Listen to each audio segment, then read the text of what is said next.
President Donald Trump has paid tribute to Elizabeth II after the Queen's passing was confirmed by Buckingham Palace. Joining GB News presenter Nigel Farage by phone, Mr. Trump said, "It is a sad day, it's sad all over the world. She was a woman that was just extraordinary, just an extraordinary woman, a great woman." The former U.S. president continued, "Who could be greater than what she done? She did it so long, so well and never made mistakes. Just think about it, right? She never made mistakes. She was an incredible person. It's a very sad day."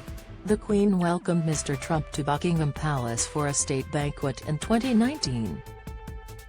Speaking about the event, the former U.S. president added, "We were going to spend it just a short period of time and we just got on really well and we spent a lot more time than people thought. It was quite something. We just got along very well, we had good chemistry." Just in, Queen Elizabeth II dies aged 96. Surrounded by heartbroken family. Donald Trump issues statement on death of Queen. Image, GB News. King Charles III has described the death of the Queen as the greatest sadness for his family. Image, Getty. Queen Elizabeth, Britain's longest reigning monarch, the nation's figurehead and a towering presence on the world stage for 7 decades, died peacefully at her home in Scotland on Thursday aged 96.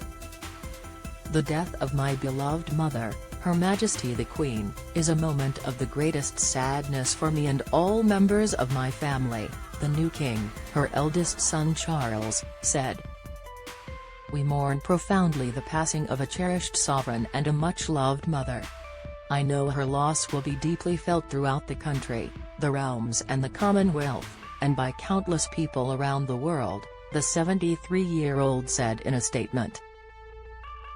News that the Queen's health was deteriorating emerged shortly after midday on Thursday when her doctors said she was under medical supervision, prompting her family to rush to Scotland to be by her side. Thousands gathered outside Buckingham Palace, in central London, and there was a stunned silence when the flag was lowered to half-mast. The crowd surged to the gates as the notice announcing the death of the only monarch most Britons have ever known was attached to the black iron gates. On the Grand Mall Boulevard leading to the palace, black London taxis lined up in tribute. The Queen had been suffering from what Buckingham Palace had called episodic mobility problems since the end of last year, forcing her to withdraw from nearly all her public engagements. Her husband of 73 years, Prince Philip, died in 2021. Her last public duty came only on Tuesday, when she appointed Liz Truss Prime Minister, the 15th of her reign. "Don't miss." Liz Truss handed a note and told of the Queen being taken ill. Video. Sophie Wessex wears £92 dress on engagement before rushing to Balmoral. Insight. Queen on around-the-clock watch as expert shares concerning sign analysis. Trending. Elizabeth II, A Life in Pictures. Image, Express. The death of Her Majesty the Queen is a huge shock to the nation and to the world, Truss said outside her Downing Street office where the flag, like those at royal palaces and government buildings across Britain, were lowered. "Through thick and thin, Queen Elizabeth II provided us with the stability and the strength that we needed. She was the very spirit of Great Britain and that spirit will endure."